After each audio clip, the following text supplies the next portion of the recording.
From upcoming Calamity Infernum updates to very promising mods, this video will have it all for you. So let's start with everyone's favorite mod, Calamity. The biggest news is their newest 2.0.3 update. This introduced several reworks, with major additions including the Arc Nova line. Every one of these weapons has received unique gun mechanics, which make it quite enjoyable to use. In addition, several rogue weapons were also reworked, including the Ichor Spear, Cursed Dagger, Spear of Destiny, Luminous Striker, and Phantasmal Ruin.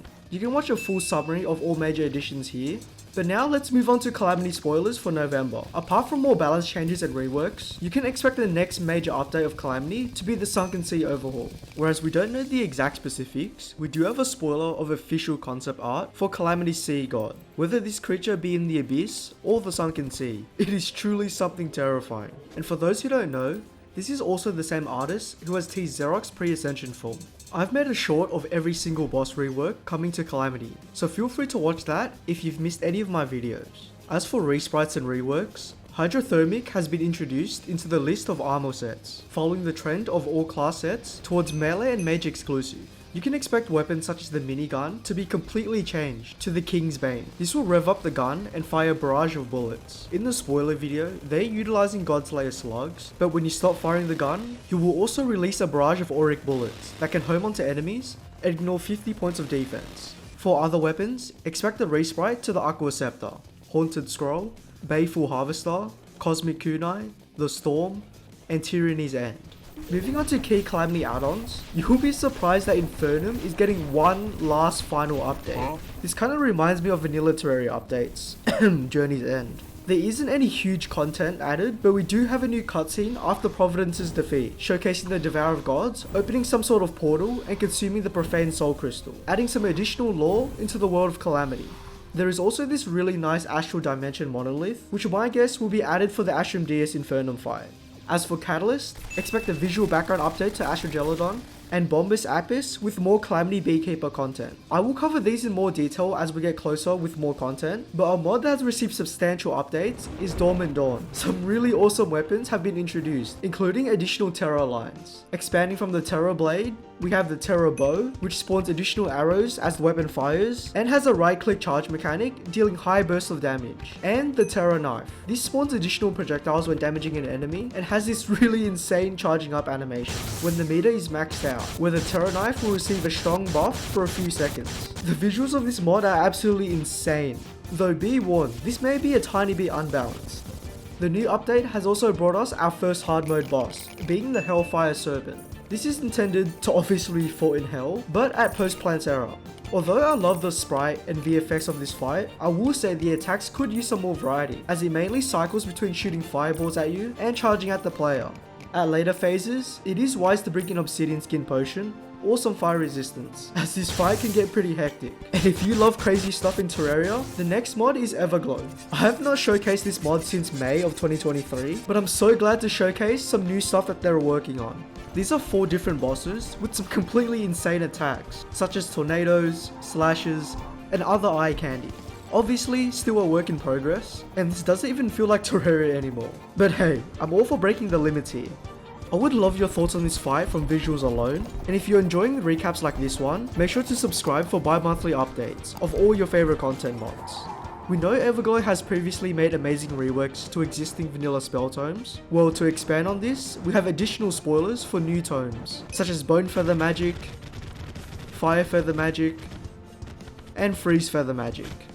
So that was all the news for Everglow. And here is a new mod you probably haven't heard of, Fractures of Penumbra, which looks like an extremely promising mod with only 2 bosses so far, the Alpha Weshdoor and Sanguine Elemental.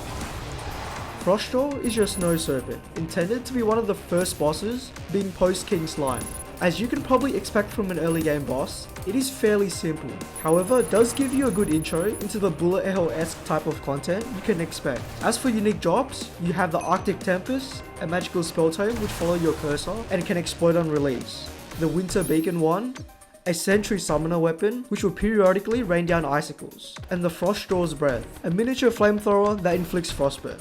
As you can see from the background footage, the boss is not too overly complicated, but I can't say the same thing about the Sanguine Elemental. For being a post-Evil 1 boss, I can definitely see how this could be a challenge for non-experienced T-Mod players, who are not used to crazy projectile spams. Although that isn't without saying, this boss is really cool. When I playtested this fight, I did not expect this level of epicness, and it kinda reminded me of Infernum Supreme Clematas. Obviously, a bit weaker. The early stages of this fight are fairly tame, requiring you to dodge the Elemental's Boomstone blasts that linger throughout the arena. But this does change at 50% HP, in which it will now cast this Telegraph blast at you, both vertically and horizontally. And an additional sub-phase, in which it will shield itself from damage, requiring you to kill all these red gemstones circling the arena.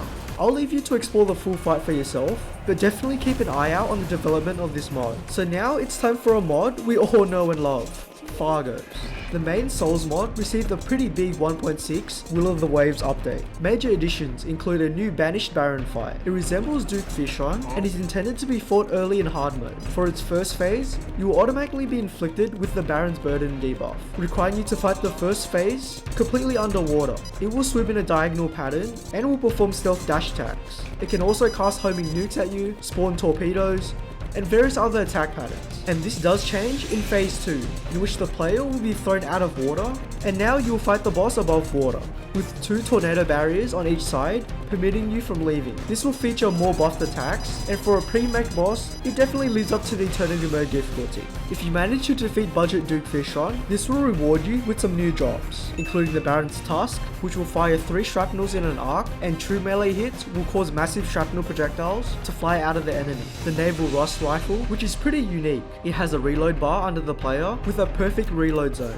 Firing the gun whilst in the zone will cause the next attack to shoot a piercing high velocity bullet, dealing some pretty insane damage. Next, we have the Rose Tinted Visor. This will go on your head and will fire a single laser with little recoil, and holding the attack for longer will cause additional lasers to fire. And lastly, we have the Decrepit Airstrike Remote, which will call a nuke from the sky, causing a massive explosion. Minions inside the area will also explode, which I have to say is pretty gruesome. That's really all for the main Souls mod. You can check out the full changelogs here, but I also wanted to touch upon the Fargo Souls DLC. This was an old mod which added additional content compatibility with other major mods such as Calamity and Thorium. This has once again been added to 1.4.4 with compatibility only for the Calamity mod at the moment. This is still in early development with multiplayer, custom souls, and forces yet to come. What you can expect right now is Eternity Mode compatibility with Calamity's Revengeance and Death difficulties for all pre-hard mode bosses, such as the Perforators now becoming a spider. This kinda does remind me of IBAN's Perforator concept art, so it will actually be pretty cool if Calamity bosses can get some Eternity Mode exclusive resprites, similar to the resprites to existing bosses like Goth Empress of Light. As a Calamity enjoyer, this was a blast to play with, and it felt like I was replaying the early days of Infernum. I'll definitely be making a playthrough once we get Eternity Mode compatibility for the entirety of Calamity. Moving on to the Glory mod, expanding on the reworks to the Torch God, the Geomancer was one of the newest mini-bosses that has been reworked, resembling a more difficult version of Tim, and the character model is quite cool. And if we're going to be talking about spoilers, we do have a small teaser of an upcoming rework to the Eye of Cthulhu. This is the Sightseer, with various different attacks I'm currently showing in the background. I really love the darkness transition effect from each attack. Very spooky stuff. So now let's move on to Homeward Journey. Whereas no new content has been added, we can expect a rework to Slime God's Master Mode AI, in which phase 1 you will fight planets, and then Slime God will join the battle in the second phase, possibly firing nukes and more. And phase 3, which kind of reminds me of Guzma's spawning animation, in which various slimes will converge towards the Slime God. It sounds like another amazing slime boss is coming to modded Terraria, so I can't wait to check this out. And speaking of other mods I can't wait to check out, the Modded Redemption is seriously looking to become one of the best content mods in Terraria, with their 0.8 progress looking fantastic. For this month, we have an intro screen for what I assume will be the Warden boss for the Soulless Cavern subworld. This is the AI for version 1.3, and whether it'd be similar to the old version or something completely new, we'll have to wait and find out. So in the meantime, let's check out Realm of Relf, however you pronounce this name. It is a Lovecraftian inspired mod with exciting changes in their Blood Moon update. we have the Crim Club, which swings a spiky fleshy club that has a 50% chance for a flesh spike to shoot out of the club that penetrates enemies, dealing damage. Next, we have the Blood Blower, which shoots projectiles in the middle that pierces through enemies, as well as 2 glowing flesh darts that have pretty cool trails. The Bloodtooth SMG, a rapid submachine gun that fires blood teeth in random directions. And finally, a new enemy, the Artery Carrion, a much faster and more aggressive variant of the Drippler. It will try to get above to vomit out blood projectiles, and when you get too close, they hover away from melee range. Some nice changes, and you can watch all the additional spoilers and awesome resprites on their Discord server. Now onto Remnants, which has gotten quite drastic changes with their brand new 1.4 Dreamscape update. And as you can probably guess from the title, a new magical lab has been implemented into the world generation. Acting as part of the Shimmer biome, this reworked one from Remnants even features unique enemies and loot. As for existing world generation, they've reworked tree villages, honey sanctums, and so many other new changes. I won't spoil everything in this update because exploring world gen in Terraria is so cool. So definitely give this mod a try if you want to spice up your world generation. Though do be warned, this may conflict with other content mods. Now the Secret of Shadows, which has released a pretty epic accessory for the Summoner class. The Subspace Locket grants a minion pet, which will use the last slot of your inventory. This includes nearly all weapons such as yo-yos, charging weapons, and even modded items like the Midas Prime, with Marksman Round synergy, which is pretty damn awesome. I would love a solo mod of this, only for the accessory alone. It is that good.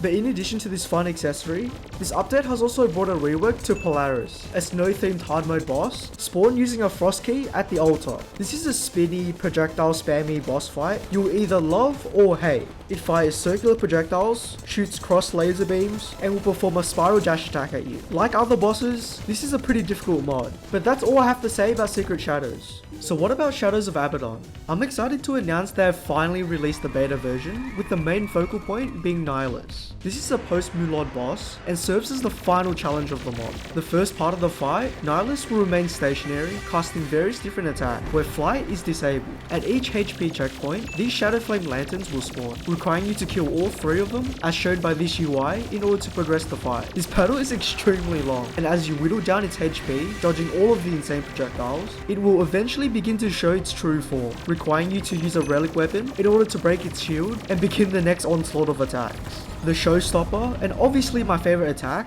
has to be the Extinction Ray, in which you have to make your way to the other side of the arena, and this is where a friendly NPC will shroud you from being absolutely deleted by this laser. You seriously need to check out this beta version, and to go with this boss are the Astrolite weapons. We have the Oath of Apostasy, Dragon Rend, Shade Shot, Reach for the Deep, and Unknown Entry. There's a lot more to cover, but I will most likely be making another separate playthrough video when we get a full release on the Steam Workshop. But for now, make sure you visit their Discord to access the public beta. Onto the Split mod. For this month, going away from epic weapon showcases, we have a new grapple point item that can be placed on tiles and serves to swing the player in a certain direction. This was also slightly teased to be part of world generation, which means the potential for some pretty epic biome exploration.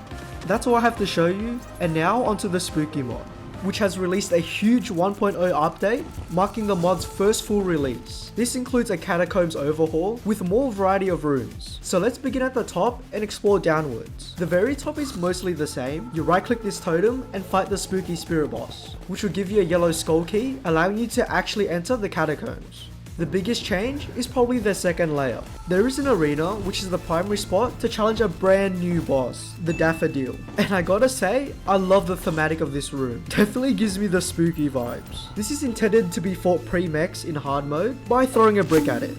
This boss will remain stationary whilst charging attacks such as shooting vines from the ground, lasers. There's a lot of variations with his attacks, and it gets pretty insane the lower HP he gets. A really fun boss fight. Within the second layer of the catacombs is also the reintroduction of an old event, the Pandora's Box, where there'll be a strange chest, and interacting with it will begin the ghoulish ambush. Each wave will get progressively harder, and a little side note, I really like the death animations of these skulls. The final wave will summon a mini boss named Chester. Obviously, I can't cover everything in this massive update, so definitely visit this biome in your next playthrough. But this wasn't the only changes in this update. As I've mentioned, the 1.0 update means a full release. So also check out the overhaul to the Swampy Cemetery, a new mini biome, the Mossy Mushroom Cave, a rework to the Egg Incursion event, and a Blood Lake, which serves as an alternative to Blood Moon fishing.